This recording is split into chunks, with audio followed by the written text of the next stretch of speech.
yourself these three questions. In my work, do I come into contact with vulnerable people? Is my workplace at a higher risk of infection? Do I work on infrastructure or logistics that are critical to the territory? If your answer is maybe, or I don't know, you need to get the jab. Critically, the direction also applies to industries who directly face customers in circumstances where the worker may not know the vulnerability of the person they are interacting with. So it is simple. If your job includes interacting with members of the public, then you need to get the jab. If you work in hospitality, you need to get the jab. If you work in retail or in a supermarket, you need to get the jab. If you are behind the counter at the bank, if you're a receptionist or positions like that, you need to get the jab. If you are a barber, a hairdresser, a beauty therapist, you need to get the jab. All these workers, and many, many more, directly interact with members of the public.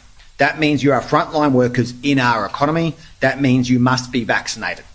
Of course, there can be exemptions, but these are extremely narrow and must be backed up with medical evidence. Simply not wanting the vaccine is not a reason.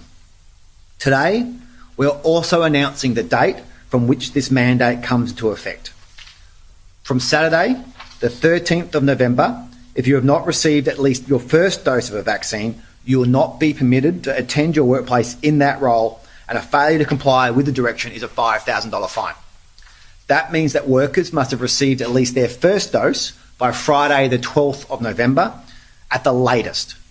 You have 30 days.